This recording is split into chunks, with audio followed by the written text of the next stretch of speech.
Good morning. I'm Gord Long with the Financial Repression Authority. I have two very distinguished guests with us this morning. First, Thomas Coleman, who is the Executive Director of the Center of Economic Policy at the University of Chicago Harris School of Public Policy, and also Larry Siegel, who is the Gary P. Brinson Director of Research at the Research Foundation of the CFA Institute and Senior Advisor to the Ounavarra Capital. Welcome to you both. Well, thank you. It's a pleasure, and I've been looking forward to talking to you. I'm primarily we're going to talk about a paper that you put out recently, which I felt was just outstanding. But before we begin, maybe we'll start with you, Tom. Could you give us a brief overview of your background and things you've been involved with? Yes. I am at the Harris School now. I've been most of my career, however, has been in the financial industry, in research and trading and model development for derivatives and trading other fixed income securities, with also training in economics from University of Chicago. Larry? I am the head of the CFA Research Foundation in my semi-retirement, and I do consulting, public speaking, and writing. Until 2009, I was head of research for the Ford Foundation, which was at that time a $15 billion endowment, which gives money to various charities. And early in my career, I helped to found Ibbotson Associates, where I met Tom. That's the organization that does those famous stocks, bonds, bills, and inflation charts. It's now a part of Morningstar. So we have both of you have a very strong academic background and involvement, but also have been proven practitioners in the field. So that's a very positive here. Maybe we could begin with you, Larry. How would you describe or explain what the terminology financial repression means to somebody who's never heard it before? Financial repression is the use of market prices, and in particular interest rates, to transfer resources from party A to party B, in this case from savers to the government. That's all. Anything else you would say? That's pretty simple, but how would they do that and in what form? How would you do it? Well, if inflation is 2% on average over the long run, and interest rates are zero, then you lose a saver who's earning zero nominal interest on their money market fund or checking account is losing half their purchasing power every 36 years. Well, the question is losing it to whom? Who benefits from this policy? I think that's what confuses people. They understand that part, but they don't see who would benefit from it. Well, the government can borrow at rates that are extraordinarily low and not reflective of the true value of that money to the people they're borrowing it from, who are the savers. So the big benefit are the debtors, and the people penalized are those who choose to save. Is that too simplistic way of looking at it? No, it's exactly right, except that I left out the fact which you alluded to, that the government is not the only debtor, that all debtors benefit and all creditors are hurt by financial repression. So if you're buying a home, you're having part of your house paid for by people who maintain zero interest rate balances on their savings.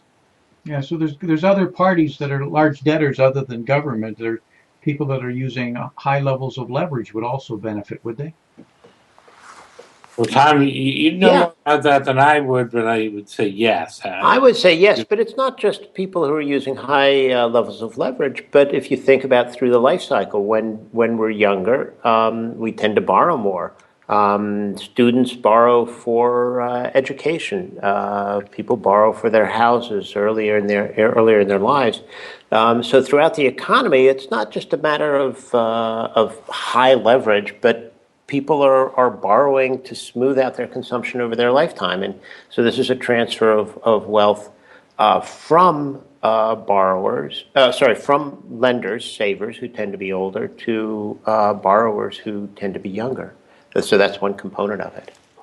Yeah, being a little older, I I can remember this concept of savings. It seems to be wasted today. Nobody believes in it, but it is a central part of the capitalist system of savings that's then redeployed Yeah. into a creative means. But switching gears, Tom, the paper that you and Larry wrote, The Hidden Costs of Zero Interest Rate Policies, could you just give us an overview of the paper and the key points in it? And specifically, you actually quantify this as being $1 trillion a year or 5% of the GDP of what this transfer we're talking about Yeah. that's happening. Yeah, well, I would say, and Larry, please jump in as we go along. That there's really three or four highlights of this paper. The first is looking at the history, and nominal rates are low today by historical standards. By any standards we look at, nominal rates are low. However, what really matters are real interest rates. That is the nominal rate less the inflation rate. So nominal rates are essentially zero. Nominal rates on risk-free assets are essentially zero. Inflation is running somewhat above zero, 0.5%, 1%, 2%. That means that real interest rates are -0.5%, -1%. And that means that the real value of savings, if I have it in a zero interest rate deposit, I'm losing value at 1% a year. You mentioned in the paper that financial repression is, and I quote you, a disastrous ongoing strategy. What were you meaning by that?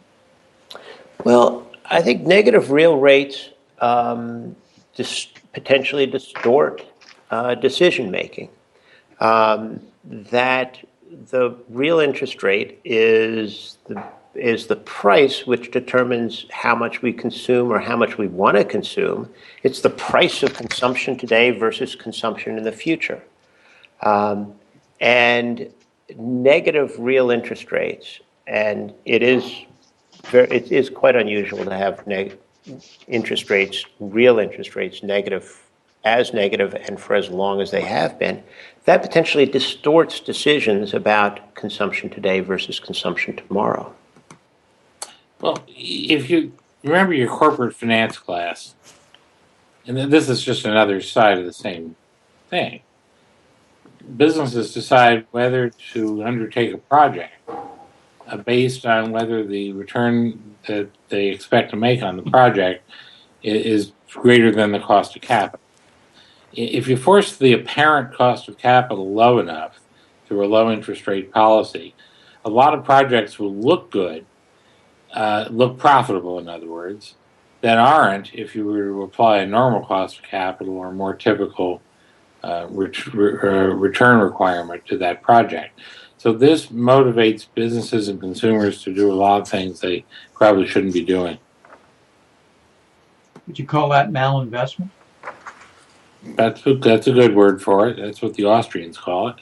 I was going to say that's an Austrian school of thinking of sound money and what happens when you distort the credit cycle. I believe. I'm not a professional Austrian, but I think that's what I've read there. But one of the things as I listen, I'm grappling with is that we have at least we had close to $5 trillion of corporate or sovereign bonds trading around the world at negative nominal rates right now, not negative real rates, but negative nominal rates. Why is that happening in this context? Is that a function of financial repression? Well, Anybody want to take a stab at that one? I'm going to ask Tom to do the mechanics because I don't know it as well, but I would say it's the same phenomenon, only worse.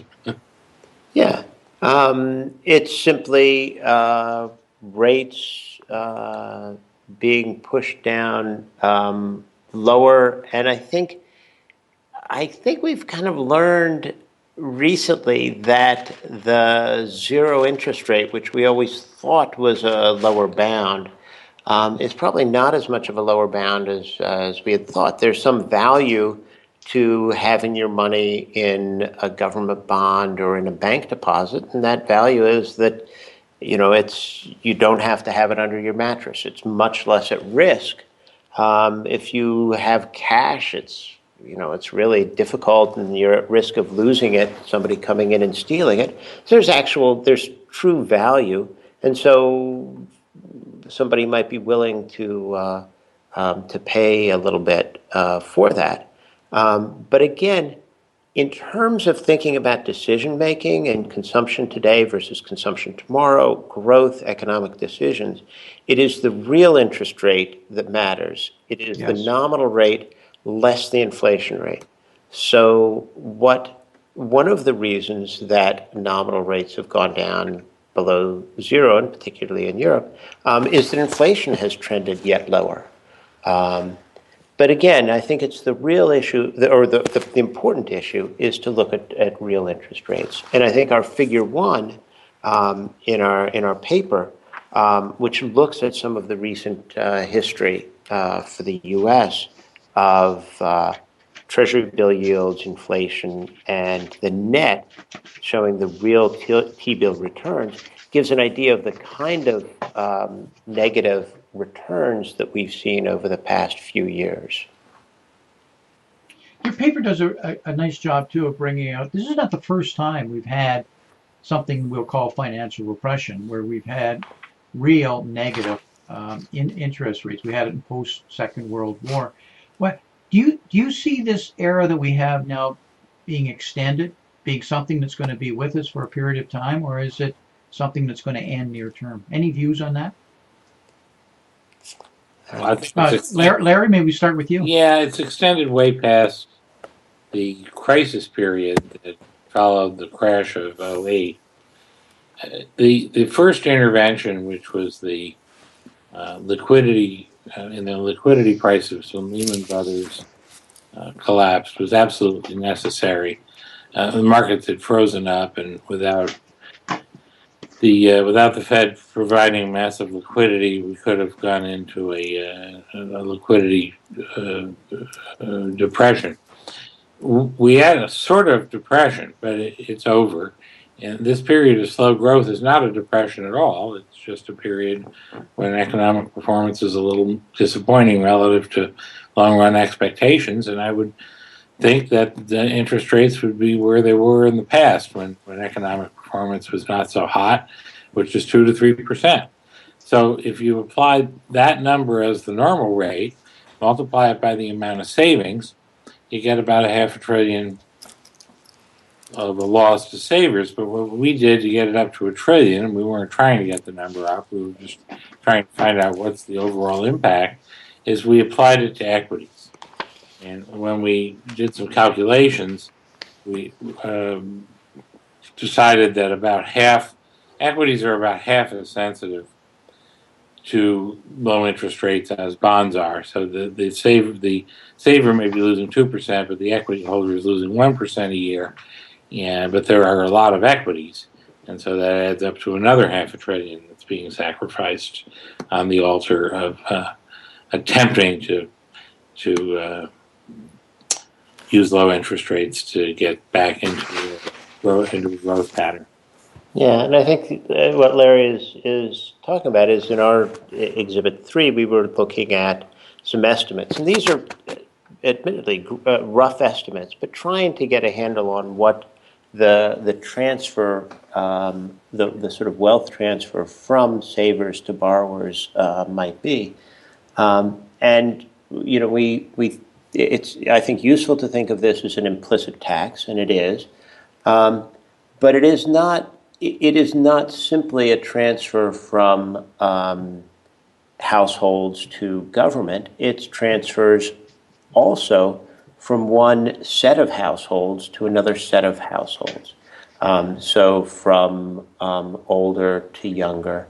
And I think it comes back once again to this idea that negative real rates are potentially a distortion to the price of consumption today versus consumption tomorrow. And it potentially distorts our decisions about what we save today versus spend today.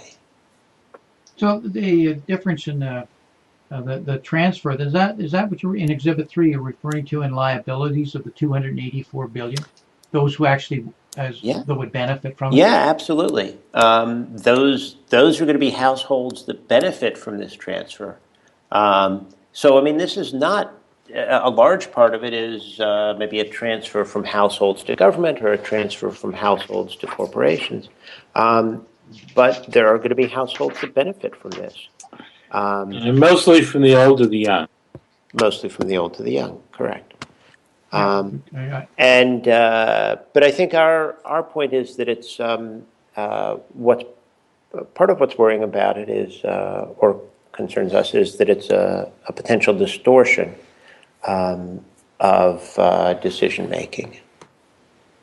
that's the thing that is most concerning is as long as this goes on, as protracted, is the degree of distortions that are created that come into the system, Yeah. and they take all different forms. And I see that personally, and it is worrying. Before we just begin to wrap here, there's a John Cochran from the University of Chicago, well known. And I have a quote here, and Tom, I'm going to ask you to comment or help explain it because I think it's just a wonderful quote. And it's all current macroeconomic theories start with the same basic story. When interest rates are higher, people consume today, save, and then consume more in the future. But higher real interest rates mean higher consumption growth. What was he getting at? And could you explain that I in simpler I concepts? think he's just coming back to the same point that we've been emphasizing that real interest rates, and when he says, when he talks about interest rates, he is meaning real interest rates, Right. that real interest rates set the price of consumption today versus tomorrow. And higher interest rates provide an incentive to spend less today, consume less today, save more, and therefore can lead to higher growth over the longer term. More investment today and higher growth over the longer term. So I think he's just saying exactly the same thing that we've been repeating. But he's also saying that higher real interest rates mean higher consumption growth. Let me give it a try. If you were, let's say that the real interest rate were negative 50%. An extreme example just to illustrate a point. If faced with the decision to leave your money in the bank and lose half of it by next year, or spend it all now, you would spend it all now. This gives you a consumption growth rate of negative 100%. You consume all of your money now and you never consume anything ever again. If you lower this year's consumption, there's some left for other years. And if you lower it enough, it'll be the growth rate will become significantly positive because you're sacrificing in the current time frame in order to make investments that pay off more in the future. That's all he's saying. Well, it's a nice expression, and it really nets out a lot of different thinking here. We have to wrap. Can I ask, and I'll start with you, Tom, any closing comments you'd like to leave with our listeners? I think just what we've been saying throughout this, that these negative real rates, and real rates are the important thing to look at, potentially introduce distortions. And distortions are not what we should have in the economy. Well, let me close by saying that my great friend and client, Ted Aronson, republished this article under a different title, which is Phooey on Financial Repression. And that's what I really have to say is I think this is terrible policy and we're paying for it in this endless period of slow growth that we seem to be experiencing, and I'd like to see it end quickly. And we need to mention this is not a policy unique to the United States. It's in most of the developed countries. Is that a fair statement? Yeah, that's definitely a fair statement. So it's a global issue that we're facing if these policies in fact are flawed. Could you tell our listeners where they could follow more of each of your individual writings or collaborations you're doing? Can I start with you, Larry? LarrySiegel.org. Siegel is spelled Siegel. and then not .com, but .org, O-R-G. Tom? Closemountain.com, close as in near and mountain as in something high.com. Are you collaborating on another piece of work? Is that too far for me to ask? I Not would love to, And if you, but and if you were, what would it be? I don't know yet. Yeah, I was going to say maybe it was a cashless society, or other kinds of policies that we may see, helicopter money or whatever. yeah. Been a pleasure, gentlemen, and I really thank you for your. I thank you first for your article. It's a great article, a great contribution, and thank you for taking the Well, time today. thank you Thank very you. much. It's been a pleasure. Talk to you again. Bye bye.